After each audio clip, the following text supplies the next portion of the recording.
Hey everybody, Michael Fox here. Normally I'd say I'm from Rocky Bottom Gardens. I want to talk to you just a second about that. Since I've been on this path with Christ and all that, it's really been an eye-opener. It's caused me to change a lot of who I am and how I think.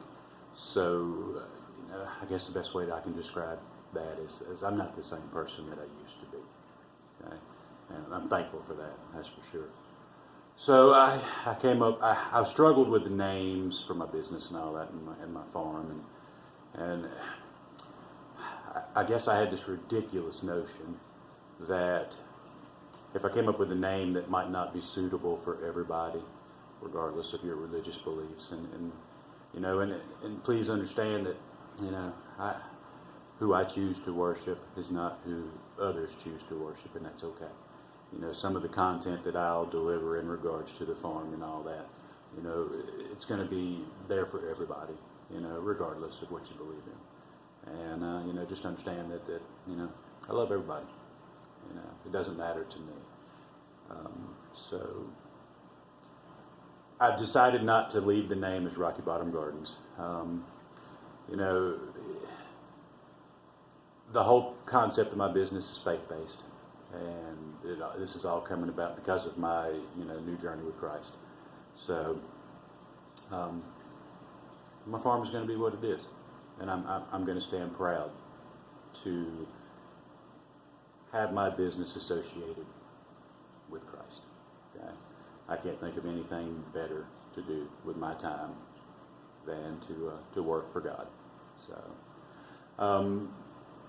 you'll see a change in the name and all that, and the new name for the farm is going to be Living on Faith Farms. So that's going to be everything from now on, and that's really what life is all about for me. And I know a lot of you out there. It's you live on faith daily, and that's okay. That's what it's all about, and that's a beautiful thing. Okay, just keep up the hard work for God. So everything will pay off in the end. Today I want to talk about family and kids. Okay. To me, family is not a genetic-based family tree thing. Okay. When I was younger, I had a lot of friends, and my older brothers had a lot of friends, and they called my mom Mom. Okay. I'm not really the type of person that views family as being you have to be your brother, sister kind of thing. Okay. Family's about love. Family's about opening up your heart and your home and helping others. Okay. So. All of our kids are pretty much grown up. Our youngest daughter, Jamie May, she's still at home, and she's in high school, and she's just an awesome kid. She's brilliant, does great in school, works hard at her job. So, she's under a lot of stress. Oldest daughter, Olivia, she's getting ready to have a baby in a few weeks. I'm sure there's all kinds of things running through her head, but, she's going to be a fantastic mother. Oldest son, Nick, he's out on his own, and sadly, I wish I had a better relationship, and I hate to say it like that. I don't talk to him very often, and I'm trying to make that change, okay? I'm not sure. Parents, you don't have to be perfect, okay, in raising your kids. None of us are, all right? I've always tried to be a good person, regardless. Now, this path with Christ has really opened my eyes and changed a lot of who I am recently. And you know what? I wish I'd have done this a long time ago, all right? As parents, we always try to teach our kids right from wrong and to do the things that they're supposed to do and learn and grow and leave the house and have families of their own. That's just the way life is. I can assure you, though, that every single day when your kids are with you, no matter how good you appear to be and the great lessons that you want to teach your kids, they're still around you and they still hear and see things that parents probably don't want their kids to see.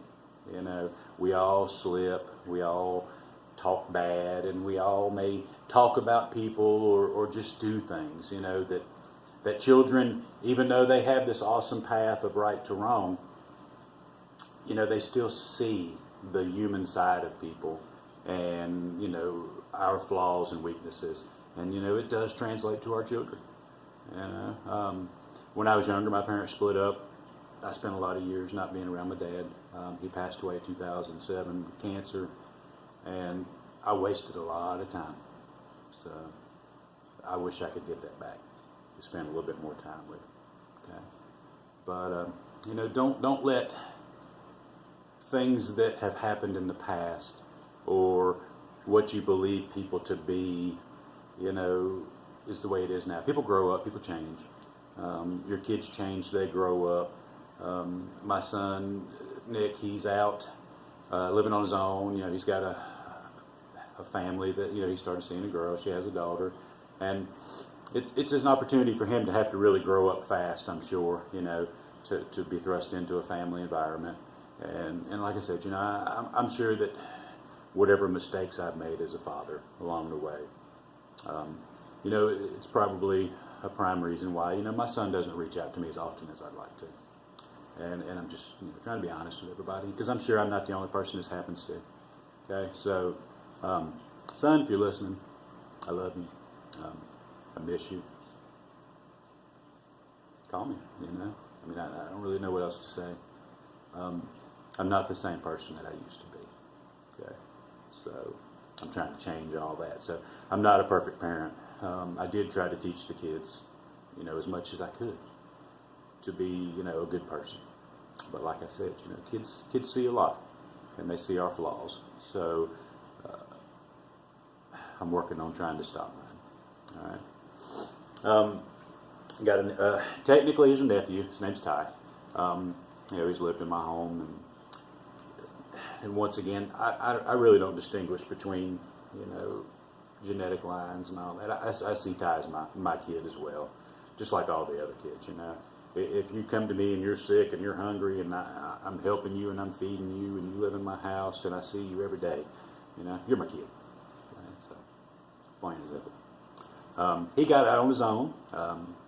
He's got a little family of his own too. It's hard.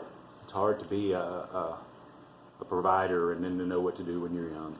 And he was down here in North Carolina with us. Just recently moved back to Kentucky, where his family, his dad is from and all this. So we miss you.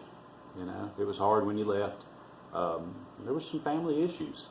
There was a lot of weight on some of our hearts in regards to how all of your visit and your stay and how things ended up. And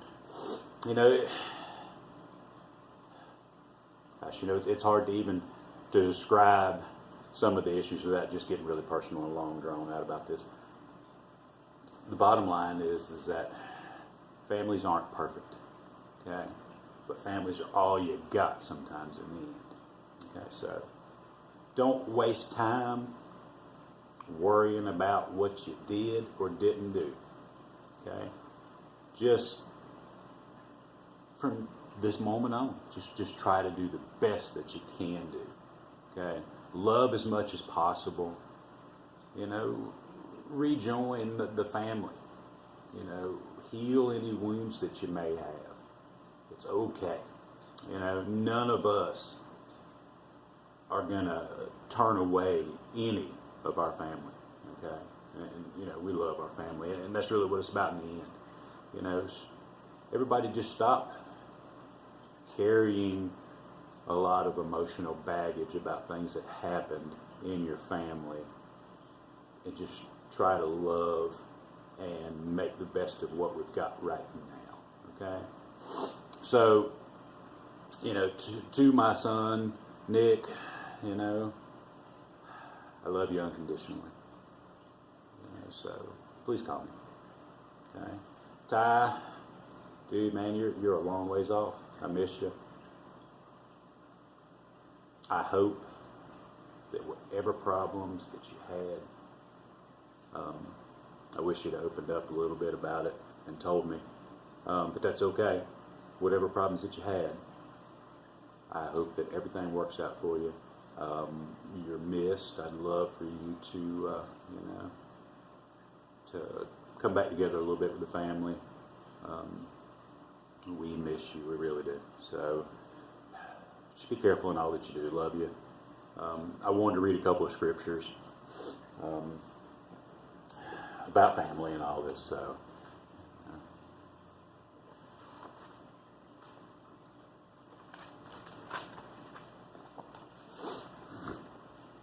in 1 Corinthians, and I'm not going to read all of this. I'm going to kind of pick and choose a little bit of what I read here. It says, but basically, without love, I am nothing.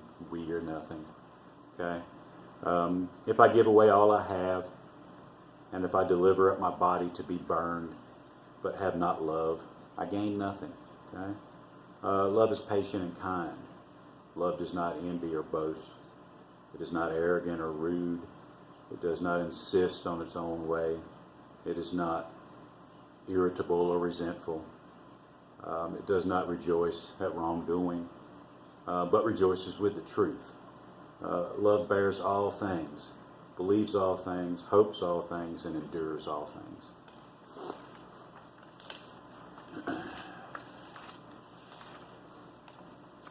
In Ephesians, in regards to a chapter 6, talking about children and parents, okay? And it says, fathers, do not provoke your children to anger, but bring them up in the discipline and instructions of the Lord. You know, there's been so many times when I've had a bad day, and, you know, that translates down to not being as patient and tolerant towards your children as you really should be. And over the years, your kids see these things, you know, and that becomes a lifestyle for them. And as parents, this is where we really kind of got to break this whole cycle. You know, think about the things that you do to your kids and how they grow up, just accepting that that's how life is sometimes, and it's not, okay? Fill your house with love, you know. Try to not anger anyone at all, you know. Try to deal with the problems without anger, smother it with love. It's the best thing I can tell you to do, okay? And then finally in Colossians, it says, put on then as God's chosen ones, holy and beloved, compassionate hearts, kindness, humility, meekness, and patience. Bearing with one another, if one has a complaint against another, forgiving each other, as the Lord has forgiven you, so you also must forgive. And above all these, put on love, which binds everything together in perfect harmony. And that's kind of what a family really is about. It's about loving and finding peace and harmony within that family group. Okay? Let the peace of Christ rule in your hearts, to which indeed you were called in one body, and be thankful. Let the word of Christ dwell in your richly teaching and admonishing one another in all wisdom, singing psalms and hymns and spiritual songs with thankfulness in your hearts to God. And whatever you do in word or deed, do everything in the name of the Lord Jesus, giving thanks to God and the Father through him. I wish I would have put Christ a lot more in my family life. Probably would have changed a lot of who I am, who the kids are, and you know, it's hard being a kid in these days. It really is hard. There's so much out there that just affects the opinions of children. You know, right now we live in a really bad, divided world.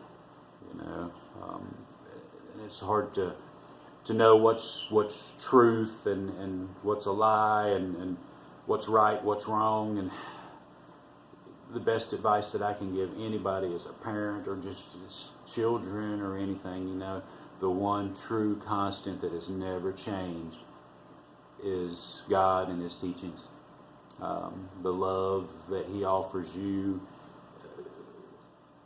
it can change everything if you just allow it to. So I know I may have jumped around a little bit with the kids and all.